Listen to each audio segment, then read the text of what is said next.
سبحانك لا علم لنا إلا ما علمتنا إنك أنت العليم الحكيم ولا حول ولا قوة إلا بالله العلي العظيم. Bapak Ibu jamaah subuh, jamaah kopi ngaji dirahmati Allah Subhanahu wa taala. Alhamdulillah kita bersyukur kepada Allah. Kita semua dijumpakan kembali dalam kegiatan kopi ngaji di hari Jumat yang insyaallah berkah. Mudah-mudahan kita semua dalam keadaan sehat walafiat. Amin, iman yang kuat, dompet yang tebal insyaallah. Dan ibu-ibu semua yang terlibat dalam masa-masa menyiapkan konsumsi, semoga Allah balas dengan pahala yang banyak, amin. Lalu kita bersalat kepada Rasulullah dengan ucapan Allahumma shalli ala Muhammad wa ala ali Muhammad. Baik Bapak Ibu, kami langsung saja menyerahkan kepada Pak Kiai. Hari ada pertanyaan yang perlu dijawab. Iya, oke.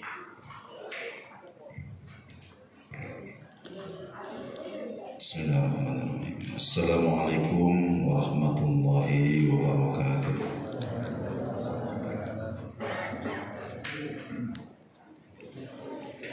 Bismillah, alhamdulillah.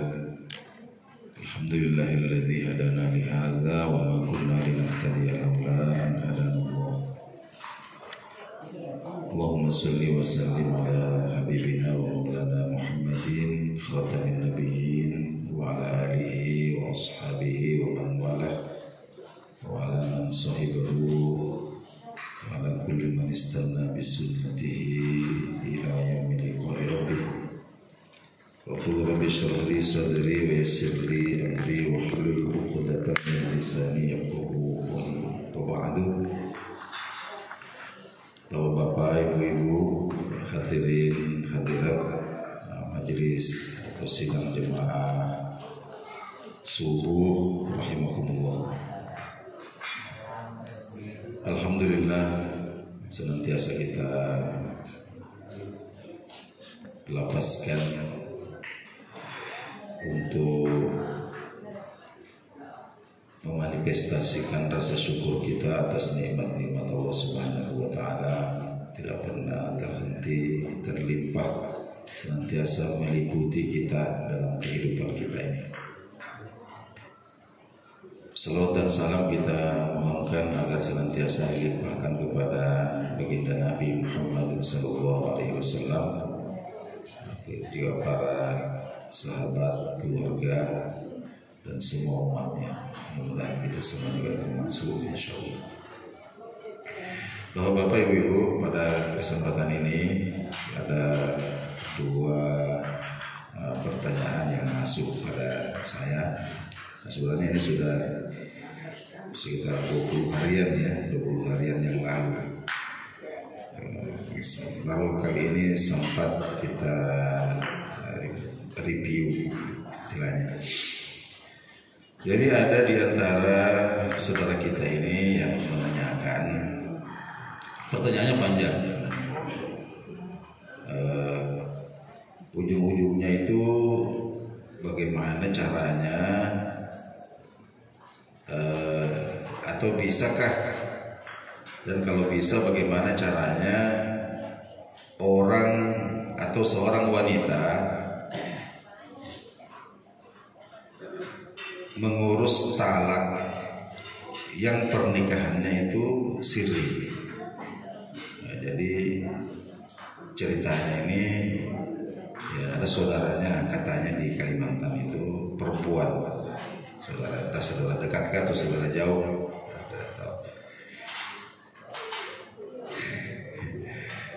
Itu menikah dengan seorang laki-laki, pernikahan sirri. Lalu kemudian pernikahan ini berjalan, awalnya itu baik-baik saja semuanya. Ya, lalu kemudian setelah beberapa bulan suasana berubah. Tidak tahu juga kenapa berubah. Akhirnya suami ini katakanlah tidak seperti menggantung lah istilahnya itu.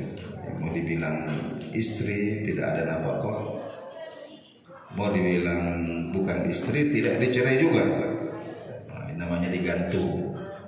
Ya. Jadi selama kurang hampir 2 tahun, ini sudah tidak ada lagi nafkah. Apakah lahir tidak ada, apakah batin tidak ada. Kemudian tidak juga diceraikan. Sehingga kemudian inilah pertanyaannya, bagaimana caranya. Jadi baik Bapak-bapak, Ibu-ibu, yang pertama, jangan menikah siri. Itu dulu. Kalau Bapak-bapak ini,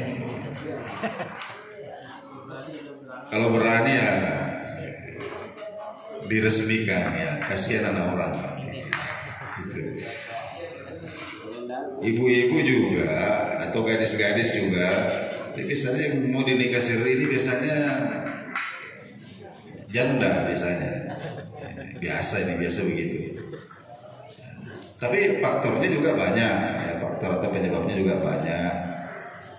Tapi saya juga pernah menemukan ada orang yang menikah siri dan tentram-tentram saja.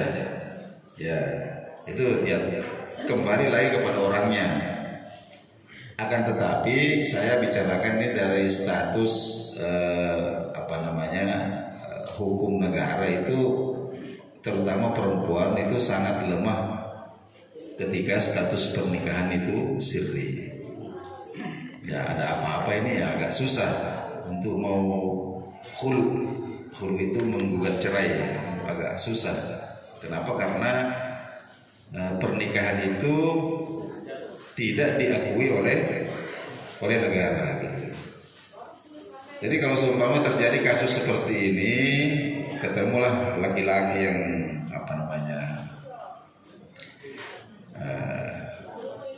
tidak bertanggung jawab, ya kampanye begitu.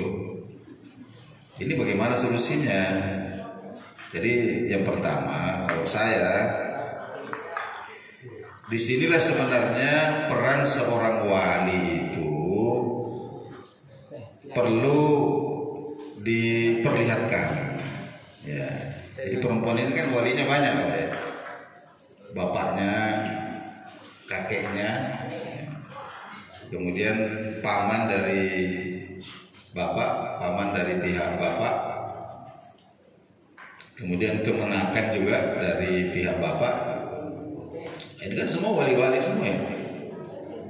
Jadi jangan dikira wali itu hanya kewenangannya itu hanya di dalam menyerahkan nikahnya saja.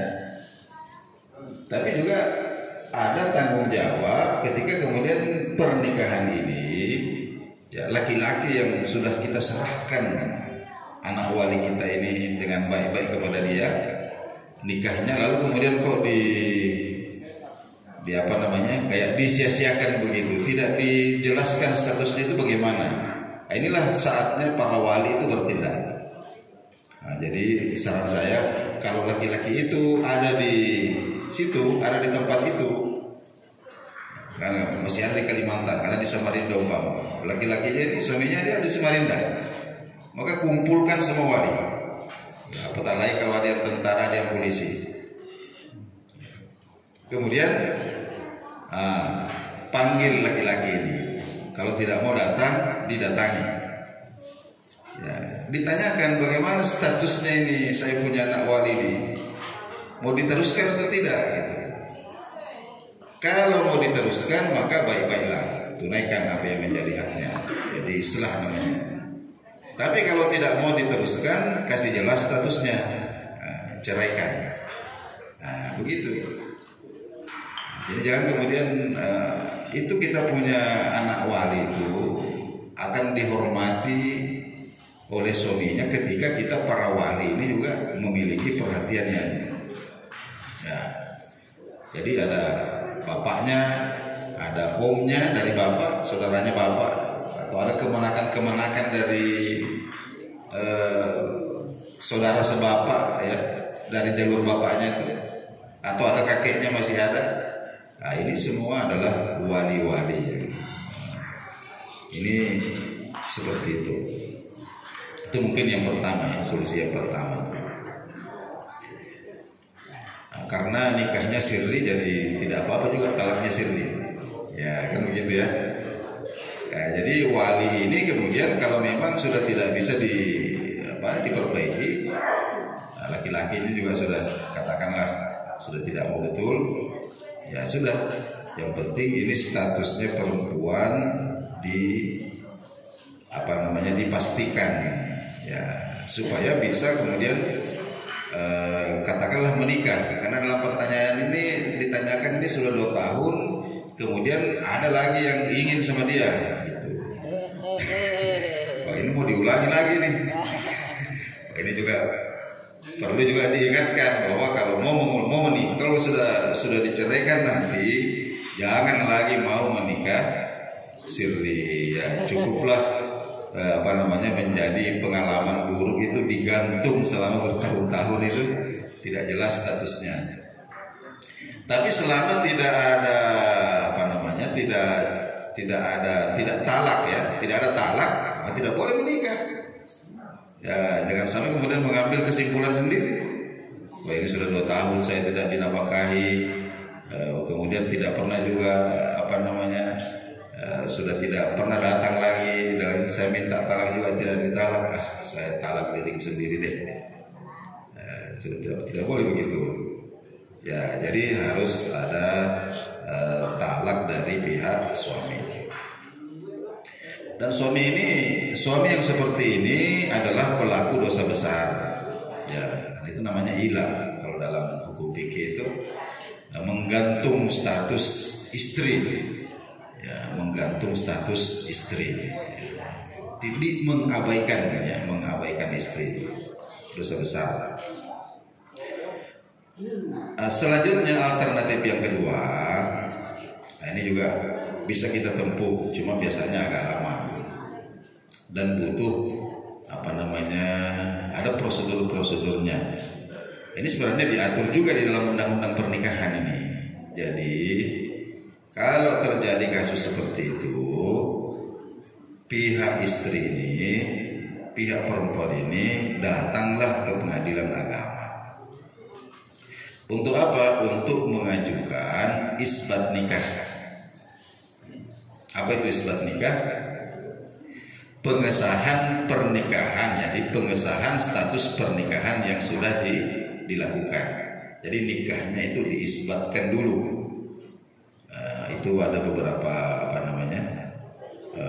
persyaratan-persyaratan secara administrasi. Kemudian yang paling penting itu membawa bukti-bukti bahwa pernikahan itu pernah terjadi. Ya, bisa berupa saksi. Nah, siapa saksinya dulu? Ketika menikah sirri itu siapa saksinya? Nah, sebab menikah sirri ini kan sebenarnya bukan kok nikah sembunyi-sembunyi, tidak. Ya, cuman nikah. Jadi ada prakteknya itu bukan seperti nikah mut'ah. Nikah mut'ah itu kan perempuan itu menikahkan dirinya sendiri, gitu ya. Ya bisa berdua sama laki-laki sama perempuan di dalam kamar. Saya nikahi, ya saya terima nikahmu, jadi nikah mut'ah itu. Ya, dengan jangka waktu tertentu. Kalau itu tidak boleh. Nah, kalau nikah sirri ini lengkap semua. Ya, jadi ada walinya. Kemudian ada saksinya, ada maharnya. Jadi syarat dan rukun lengkap kecuali satu. Apa itu? Tidak dicatatkan di KUA. Jadi pernikahan ini tidak diakui oleh negara, tapi secara hukum fikih itu sah saja. Artinya hubungan yang kemudian terjadi berlandaskan pernikahan itu bukanlah perzinahan, ya, itu halal. Nah, jadi walinya siapa dulu? Kemudian saksinya siapa? Kalau masih ada semuanya dibawa. Apatah lagi kalau ada foto-foto, ada foto prawedding. Siapa tahu sempat foto prawedding itu yang besar itu yang biasa ya. Apatah lagi kalau ada video-video ya, itu semua dibawa. Ya, pas akad nikah itu divideokan itu, ramai orang bilang sah gitu. Nah, itu dibawa semua ke pengadilan agama. Nah, nanti pengadilan agama itu akan mengisbat dulu itu. Jadi pernikahan itu disahkan. Setelah itu kemudian masukkan gugatan cerai. Ya, itu sudah bisa. Kalau itu resmi nanti cerainya tuh. Ya, masukkan gugatan cerai, nanti hakim akan bertindak. Jadi kalau suaminya ini ngotot tidak mau menceraikan, maka nanti akan difirok, akan dipisah oleh hakim nanti. Nah, itu mungkin alternatif yang kedua. Alternatif yang ketiga, kalau toh kemudian karena mungkin kekurangan bukti, tidak ada tidak ada saksinya sudah meninggal semua, walinya juga sudah tidak ada, foto-foto, video yang di HP pun hilang semua, HP hilang dan tidak ada bukti, tidak ada saksi, sehingga kemudian isbat ini tidak bisa disahkan oleh pengadilan agama. Alternatif terakhir itu adalah perempuan ini, ya, itu disebutkan di dalam hasil bahsul masail ya dari Nahdlatul Ulama, ada juga dalam kitab kalau tak salah saya kitab Bughyatul Mustarsyidin namanya. Itu disebutkan bahwa hendaklah wanita ini diperbolehkan untuk mencari orang alim. Jadi orang alim ini orang yang mengerti betul tentang hukum-hukum pernikahan ini, kemudian mengangkatnya menjadi wali muhakkamah. Wali muhakkamah istilahnya itu. Jadi wanita ini menjadikan orang alim ini sebagai wali muhakkamah bagi dirinya. Jadi dia nyatakan, saya mohon kesediaan Bapak untuk menjadi wali muhakkamah bagi saya, ya, untuk kemudian menyelesaikan masalah saya ini. Ya. Nah, setelah kalau orang ini kemudian menerima, oke, saya terima jadi wali muhakkamah bagi kamu. Lalu kemudian dia urus wali muhakkamah inilah yang kemudian katakanlah panggil pihak laki-laki itu, dipanggil atau didatangi atau ini kalau memang sudah kau tidak mau teruskan ini ceraikan, tapi kalau kau mau damaikan berikan nafkah umpama. Ya. Tapi kalau laki-laki ini tidak mau, maka wali muhakkamah ini kemudian punya hak, ya berdasarkan statusnya sebagai wali muhakkamah dari pihak wanita ini untuk kemudian memisahkan. Kalau kau tidak mau berikan nafkah, tidak mau berdamai istilahnya, maka sekarang ini juga saya yang memisah, saya menstatuskan atau membatalkan pernikahan kalian. Jadi boleh begitu. Ada namanya istilah wali muhakkamah. Nah, tapi intinya jangan menikah siri.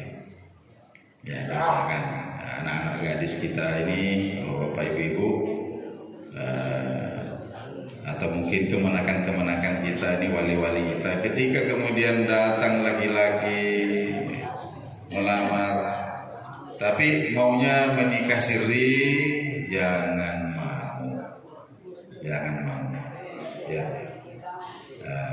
Mungkin itu tanggapan ya kami terhadap pertanyaan itu. Kemudian yang kedua, sedikit lagi, ini ada pertanyaan dari non muslim. Jadi saudara kita ini ada teman lah non muslim, kemudian bertanya kepada teman kita ini dan beliau mengatakan, saya tidak bisa jawab ini Pak Ustaz. Bagaimana jawabannya itu, pertanyaannya itu? Nah, jadi ini kaitannya dengan wahyu yang pertama kali turun kepada Nabi Muhammad SAW. Jadi di situ kan katanya itu malaikat Jibril datang menemui Nabi di Gua Hira, kemudian menyuruh Nabi untuk membaca, Iqra, membaca. Padahal ketika itu tidak ada apa-apa di hadapan Nabi untuk dibaca. Jadi pertanyaan dari teman saya ini katanya, kenapa katanya Tuhan itu menyuruh Muhammad untuk membaca sesuatu yang tidak ada di situ? Apa yang dibaca di situ? Jadi apa anunya itu? Saya katanya tidak bisa jawab ini Ustaz.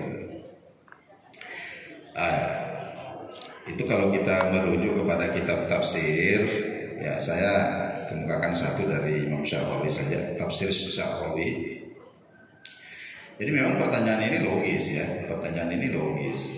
Jadi ketika kita disuruh membaca, umpama ada murid nih, coba kamu baca. Paling tidak di situ ada dua pilihan.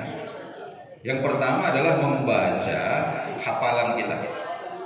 Jadi apa yang di kepala kita ini, ada hafalan di kepala kita baca. Atau di depan kita ini ada naskah, ada teks lah yang bisa kita baca. Kan begitu logikanya. Jadi kita baca, apa yang kita baca? Pertama kita bacakan hafalan kita. Yang kedua ada naskah di depan kita baca. Tapi di saat itu memang dua-duanya itu tidak dimiliki oleh Nabi Shallallahu Alaihi Wasallam. Jadi kepala beliau tidak ada hafalan yang bisa dibaca, di depan beliau juga tidak ada teks yang bisa dibaca. Jadi apa urgensinya? Apa urgensinya perintah membaca ini? Nah, itu pertanyaannya logis itu, bagus pertanyaannya. Nah itu dalam kitab tafsir Sya'rawi itu dikatakan begini. Yang pertama bahwa Nabi itu adalah Nabi yang ummi. Ya, kalau orang sekarang istilahkan buta huruf atau buta aksara, bukan berarti tidak cerdas. Ya, jadi bukan berarti tidak cerdas. Jadi membaca menulis itu tidak bisa juga kita jadikan standar kecerdasan orang. Ya, karena orang ini tidak dulu ya. Bahkan termasuk saya sendiri ini sebenarnya waktu sekolah dulu terlambat bisa membaca. Saya itu nanti kelas 1 SMP baru bisa membaca. Iya betul ini. Tapi guru-guru saya itu tidak ada percaya kalau saya tidak. Setiap hari kalau saya disuruh naik, saya naik juga. Kenapa? Karena saya suruh teman saya itu bacakan, teman saya baca, begitu dia baca saya hafal. Jadi kalau saya disuruh naik membaca ya saya naik juga. Macam saya lihat-lihat buku begini, padahal saya tidak tahu ini sudah bacanya tidak. Saya cuma hafal saja. Ya. Jadi bukan berarti ya, malas saja gitu, malas tidak mau tahu gitu. Nah, jadi Nabi kita itu ummi. Karena memang masyarakat Arab itu tidak biasa membaca, tidak biasa menulis. Tapi mereka ini penghafal yang hebat. Ya. Jadi sampai kalau ada pertandingan syair di sekitar Ka'bah itu orang bisa melantungkan syair-syair tanpa teks. Itu seharian itu mulai pagi sampai malam. Ini hebatnya. Ada penyair Arab itu namanya Labid. Itu karena beliau tidak bisa menyebutkan huruf ra, apa istilahnya itu? Cadel ya. Tidak bisa menyebutkan huruf ra. Beliau menyusun syair itu 1800 bait dan tidak ada huruf ra di dalamnya. Itu saking hebatnya itu. Karena beliau tidak bisa menyebutkan huruf cadel orangnya. Jadi beliau bikin syair 1800 bait dan tidak ada satupun huruf ra di situ. Saking jeniusnya itu orang ini. Ya. Jadi ketika itu memang tidak ada yang bisa dibaca oleh Nabi. Saya Sya'rawi mengatakan begini. Jadi ketika Nabi mengatakan ma'ana biqari, Nabi disuruh baca Muhammad. Nabi mengatakan ma'ana biqari, saya tidak bisa baca. Itu sebenarnya begini. Jadi Allah Subhanahu wa taala itu berfirman sesuai dengan kudrahnya, bahwa jika Allah menghendaki sesuatu, cukup Allah mengatakan kun fayakun jadi. Nah, itu satu dulu. Kemudian yang kedua, Nabi menjawab juga sesuai dengan kapasitasnya sebagai manusia. Saya tidak bisa membaca. Ya.